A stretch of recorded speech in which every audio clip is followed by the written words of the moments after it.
Festival এটাকে উল্টে দেওয়া যায়, তখন তারা চিন্তা করেন যে এমন কে আছে অযোধ্যাতে যে তার মাথাটা গুলিয়ে দেওয়া হবে, উল্টো চিন্তা, উল্টো ব্যাখ্যা, উল্টো কথায় যেন বলে। তখন দেবতারা আরেকজন বলছেন, দেখো অযোধ্যা হচ্ছে ভগবান রামচন্দ্রের নিজের ধাম, যারা অযোধ্যাবাসীর লোক তাদের চেতনাকে বিক্ষিপ্ত করা মুশকিল আছে, কিন্তু অযোধ্যাবাসী নয়, অযোধ্যাতে এসে আছে, দূর থেকে আসে, পরদেশী হয়ে অযোধ্যাতে আসে, এরকম কোন লোক আছে কিনা। খুঁজে পাওয়া গেল মন্থরা। মন্থরা তো বাইরে থেকে এসছে, কৈকেয়ীর যখন বিয়ে হয় তখন থেকে কৈকেয়ীর দাসী হিসাবে এসছে, তো তার মাথাটাকে গুলিয়ে দাও। তাই মন্থরার মাথাটা গুলিয়ে গেল। মন্থরা তখন কৈকেয়ীকে প্রভাবিত করলে, আর তারপরে ভগবান রামচন্দ্র তিনি তার বনবাস হয়ে গেল, তারপরে সীতা চুরি হলো, রাবণ বধ হলো। সেইখানে সেই কথাই দেবতারা বলছে, আপনি আগে রাম রূপে এসছেন, বামন রূপে এসছেন, যখন বলি মহারাজ পুরো স্বর্গলোক দখল করে নিয়েছিল, তখন দেবতাদের মাতা অদিতি তিনি ভগবানের কাছে প্রার্থনা করলেন, আমার পুত্রদের স্বর্গ রাজ্য ফিরিয়ে দাও। এবং তার প্রার্থনাতে ভগবান বামন দেব রূপে এসে বলিকে ছলনা করে স্বর্গরাজ্য দেবতাদের হাতে ফিরিয়ে দিয়েছিলেন। রামচন্দ্র কৃষ্ণ রূপে, তারপরে বরাহ রূপে, ভগবানের প্রত্যেকটি অবতার, নরসিংহদেব, হিরণ্যকশিপুও ব্রহ্মার কাছ থেকে বর লাভ করে স্বর্গরাজ্য থেকে দেবতাদেরকে বিতাড়িত করেছিল। আমাদের কথাই বলে গ্রামে, ইন্দ্রকে ঘোড়ার ঘাস কাটাতে কাজে লাগিয়েছে।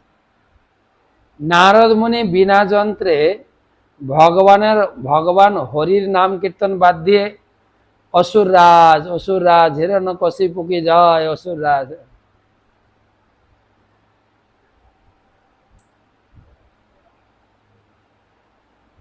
এইসব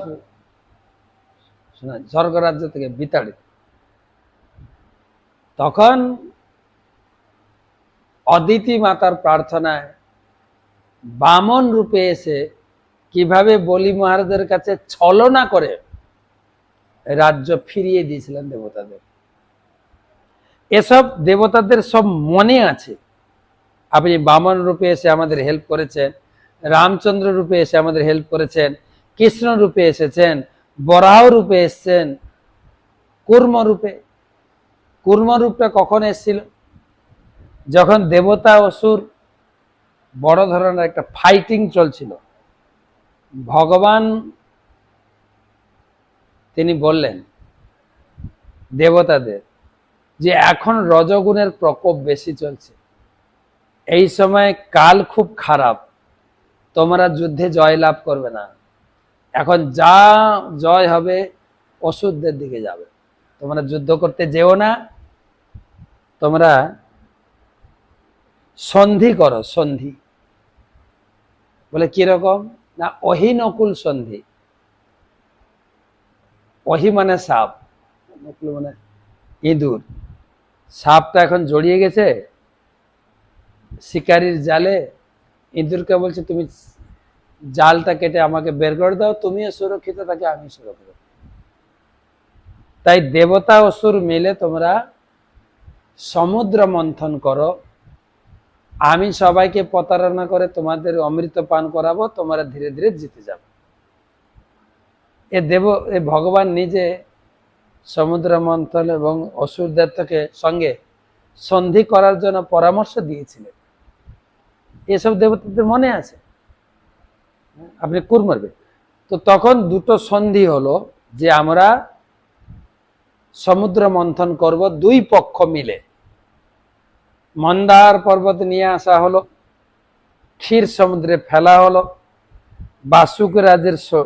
বাসুকী নাগের শরীর নিয়ে সেই মন্দার পর্বতকে রশি দিয়ে বেঁধে দুই পক্ষ তারা টানতে শুরু করলেন, ঘর্ষণে ঘর্ষণে সমুদ্র মন্থন হল।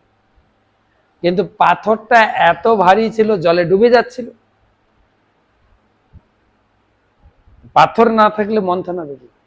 তখন ভগবান কূর্ম রূপ ধারণ করে সেই মন্দার পর্বতকে পৃষ্ঠে ধারণ করলেন, আর সেই পাথরকে অসুর পক্ষ দেবতা পক্ষ তারা মন্থন করতে শুরু করলেন।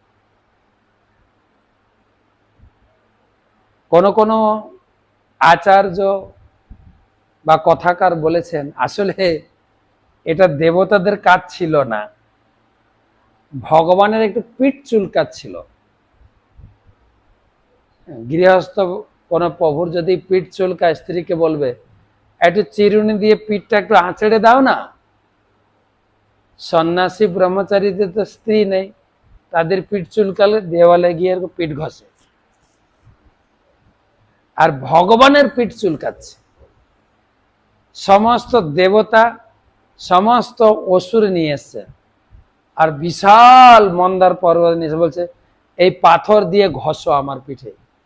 আর শাস্ত্রে লেখা আছে ভাগবত, এই যে ঘষাটা মানে পিঠ চুলকানোটা কূর্ম অবতারের এত পছন্দ হয়েছিল, চোখ বন্ধ করে কূর্ম অবতার ঘুমিয়ে গেছে। তো সেই কূর্ম রূপে আবির্ভূত হয়েছিলেন।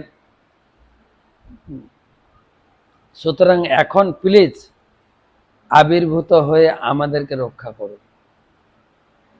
अस्माकं तावकानां तत तत नतानां हरे तव चरण नीलजुगलब्ध्या नानुबद्ध हृदय निगड़ाणं सलिंग विवरणात्म सात कृतनाम नुकंपानुरंजी तवि सदरु चिर शिरस्मितावलोकेन विगलित मधुर मुखरसामृत कलया चांता स्थापन स्ताप मनघार्षसि समयितुम। अस्माकं तावकानां तत तत नतानां हरे तव चरण नीलजुगलब्ध्या नानुबद्ध हृदय निगड़ाणं सलिंग विवरणात्म सात कितानाम अनुकंपानुरंजी तवि सदरु चिरश्री स्मितावलोकेन विगलत मधुर मुखरासामृत कलया चांत स्थापन स्ताप मनघार्हसि समयितुम। अनुवाद, हे परम रक्षक, हे पितामह, हे परम पवित्र भगवान। पितामह केन না? আমাদের জন্ম হয়েছে ব্রহ্মা থেকে, ব্রহ্মার জন্ম হয়েছে ভগবান থেকে। তাহলে ব্রহ্মা যদি পিতা হয়, ভগবান হবে পিতামহ। আর আমাদের হবে প প্র প্র প্র পিতামহ, কয়েক পিঢ়ি পিঢ়ি। হে পরম পবিত্র ভগবান, আমরা সকলে আপনার সেই পাদ পদ্মের শরণাগত আত্মা।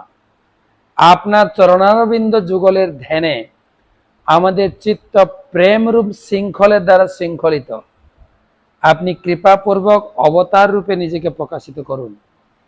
আমাদের আপনার নিত্য দাস এবং ভক্ত বলে গ্রহণ করে আমাদের প্রতি প্রসন্ন হয়ে আমাদেরকে অনুকম্পা প্রদর্শন করুন। আপনার প্রেমপূর্ব দৃষ্টিপাতের দ্বারা, শীতল করুণা ঘন হাসির দ্বারা, আপনার সুন্দর মুখ থেকে নিঃসৃত অমৃত মধুর বাণীর দ্বারা আমাদের বিত্র ভয়জনিত হৃদয়ের সমস্ত বেদনা প্রশমিত করুন। যা চাওয়া পাওয়া ভগবানের কাছে গিয়ে করুন। অকাম সর্বকাম মোক্ষু কাম উদারতি তীব্রেন ভক্তি যোগেন যজেত পুরুষম পরম। অনেক লোক বলে ভগবানের কাছে কোনো চাইতে নেই। তা কার কাছে চাইবেন? একজন নিজের লোকের কাছে চাইবেন, আপনার ভালো মন্দ সাহায্য, সুখ দুঃখের শেয়ার। ভগবান দাঁড়িয়ে আছেন মন্দিরে, দেখেন। আমাদের অফিসাররা, সরকারি অফিসাররা আমাদের কিছু আবেদন না শুনে অফিস থেকে পালিয়ে যান। আমার ইলেকট্রিক লাগবে, আমার জলের লাইন লাগবে, হ্যাঁ, অ্যাপ্লিকেশন নেন, অথবা অ্যাপ্লিকেশন নিয়ে কত ফাইল জমা হয়েছিল নবান্নতে, কাজ হয়নি, করছি করব, কিন্তু ভগবান একদম তার অফিস টাইমে দাঁড়িয়েছেন। আপনার যা বলার দরকার, যা জানার দরকার, যা নেওয়ার দরকার, সব ওনার কাছে গিয়ে বলুন। সকাল 4:30 বাজলে ওনার অফিস খুলে যাবে, আধ ঘন্টা। যার যা অ্যাপ্লিকেশন, কেউ কান্না করছেন, কেউ হাসছেন, কেউ রিপোর্ট দিচ্ছেন, প্রভু আপনার কৃপায় এই হয়েছে, আপনার কৃপায় আমি ছেলে পেয়েছি, আপনার কৃপায় আমার রোগ ব্যাধিটা ভালো হয়ে গেছে, আপনার কৃপায় আমি কেসে জিতে গেছি। আবার কেউ চাইছে, প্রভু আপনি কৃপা করে আমাকে হেল্প করুন, আমি এই যাত্রাতে যেন আমি উদ্ধার পেয়ে যাই। সবার অ্যাপ্লিকেশন একদম কাঁটায় 4টা 4:30 খুলবে, 5টা পর্যন্ত অফিস খোলা থাকে। তারপরে আবার সকাল 7টা থেকে অফিসে বসে যাবেন, একদম সেজে গুজে সিঙ্গার আরতি করে তিনি বসবেন। তোমার যা যা বলার আছে, যা যা শেখার আছে, যা যা নেওয়ার আছে, তুমি অ্যাপ্লিকেশন করো। একদম 7টা থেকে টানা 1টা, তারপরে আবার 4টা থেকে রাত্রি 8টা 8:30, একদম অফিস খুলে বসে। তাই এখানে দেবতারাও চাইছেন, হে প্রভু আপনি আমাদেরকে, আপনি হচ্ছেন আমাদের পিতামহ, রক্ষক, পালক, আপনি সবকিছু, আমরা আপনার নিত্য দাস, প্লিজ আমাদের প্রতি করুণা প্রদর্শন করুন। করুণা করে এই বৃত্রাসুর যে আমাদেরকে গ্রাস করতে এসে তাদের থেকে আমাদেরকে রক্ষা করুন। ভগবানের কাছে চাইবেন যা খুশি। কর্দমণি তো বিয়ে করবেন মেয়ে চেয়ে বসলেন, এই ভাগবতমে লেখা আছে। 10,000 বছর তপস্যা করেছেন, তারপরে তার তপস্যা সন্তুষ্ট হয়ে ভগবান তার কুটিরে এসে গেছেন। একদম জঙ্গলে সরস্বতী নদীর তীরে কুটির ছিল, পৌঁছে গেলেন ভগবান। তাকে খুব প্রশংসা করলেন যে এত গভীর তপস্যা তুমি করেছ, দ্বিতীয় ব্যক্তি কেউ করতে পারেনি, কেউ করছে না, কেউ করতেও পারবে না, তুমি কিছু বর চাও। হেসে হেসে বলেন, প্রভু আমার খুব বিয়ে করার ইচ্ছা হয়েছে, তো আমার স্বভাব সম্পন্ন, আমার বচনে যেন বিঘ্ন না হয়, এইরকম একটা সুন্দরী ভক্তিমতী মেয়ে আমাকে ঠিক করে দিন। ভগবান শুনে তো খিল খিল করে হাসছে, শুধু হাসছে না, হাসতে হাসতে আনন্দে চোখ দিয়ে ঝরঝর করে জল পড়ছে। কি বলছো তুমি, দারুণ বলেছ। আর তোমার মনোবাসনা পূর্ণ করে, বা তোমার মনোবাসনা আগে থেকে জানতে পেরে আমি আগে থেকে মেয়ে ঠিক করে রেখেছি। কর্দমণি তো বিয়ের জন্য মেয়ে চেয়ে বসলেন, কেন তখনকার দিনে সারা ব্রহ্মাণ্ডে মাত্র 3টে মেয়ে ছিল। তার বিয়ে করার ইচ্ছা হয়েছে, কোথায় খুঁজতে যাবে, ভগবানকে কাজে লাগিয়েছে। আপনি অন্তর্যামী, আপনি জানেন আমার কপালে কি লেখা আছে, কোন মেয়ের সঙ্গে আমার বিয়ে হবে, আপনি জানেন, আপনি দয়া করে ব্যবস্থা করে দিন, মেয়েকে নিয়ে আসুন, আমি এখানে ভজনা করব। তো তারটাও ভগবান স্বীকার করেছেন এবং তাকে আশীর্বাদ করেছেন, এবং জীবনের শেষে তাকে ভগবত ধাম নিয়ে গেছে। আমরা তো বলে বসি ভগবানের কাছে কিছু চাইতে নেই, সব চাইবেন। ভগবানের কাছে না চাইলে কার কাছে চাইবো, কেই বা দিতে পারবে বলেন? সবার ক্ষমতা লিমিট, সবার দান দেওয়ার স্বভাবটা লিমিট, কিন্তু ভগবান হচ্ছেন অনন্ত, তার অনন্ত গুণা কৃপা, অনন্ত গুণা শক্তি, অনন্ত ভান্ডার রয়েছে, আপনি যা চাইবেন দেবেন। তবে শুদ্ধ ভক্তকে একটু চেক করে দেন, যেটা তার জীবনে বাধা না হয় সেরকম।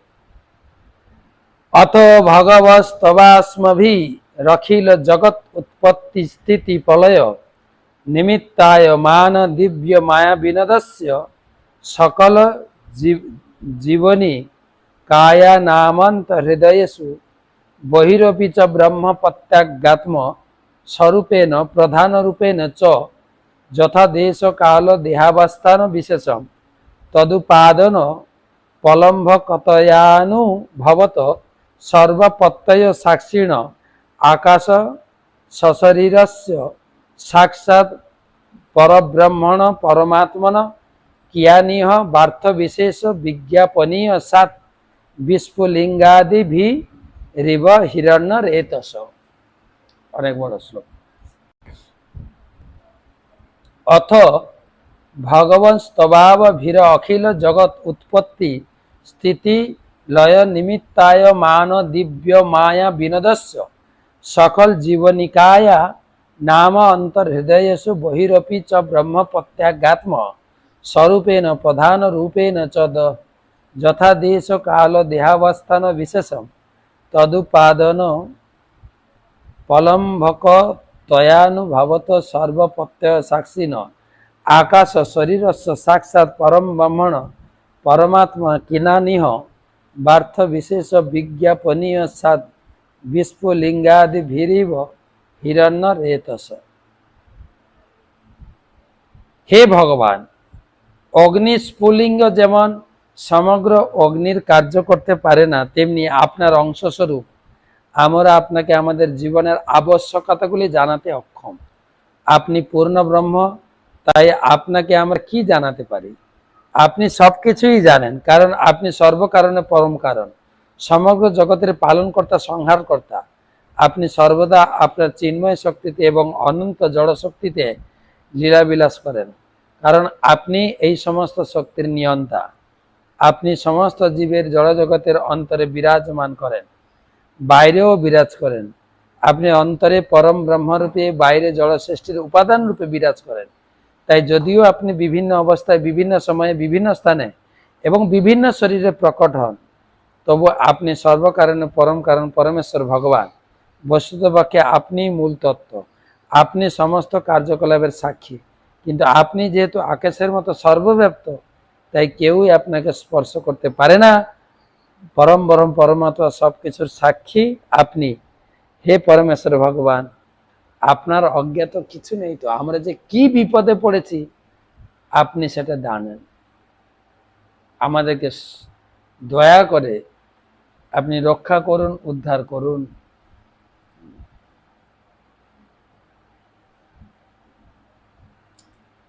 তো ভগবানের কাছে দেবতাদের কাতর প্রার্থনা, প্লিজ আমাদের বৃত্রাসুর থেকে আমাদেরকে রক্ষা করুন। তো বেশ কয়েকটা প্রশ্ন আছে, প্রশ্ন নিয়ে একটু আলোচনা করব।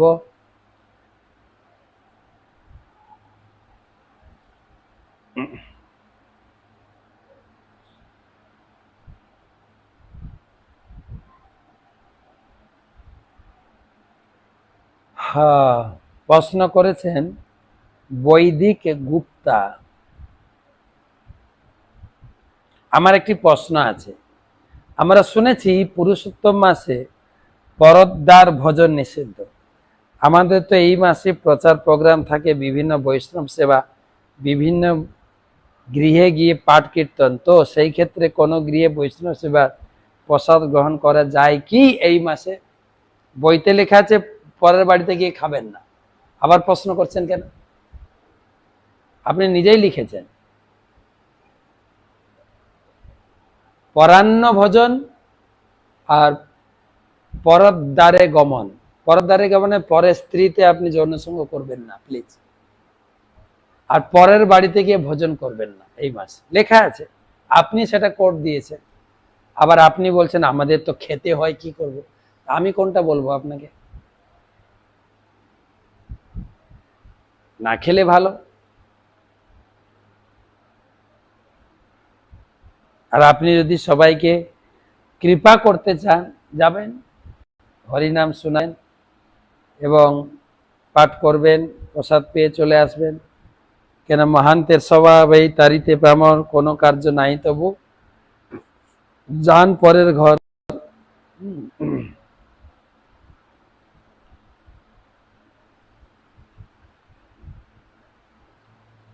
একটু অ্যাডজাস্ট করতে হয় সবাইকে। আপনি পরের উপকারের জন্য নিজেরটা জলাঞ্জলি দিয়ে করতে পারেন।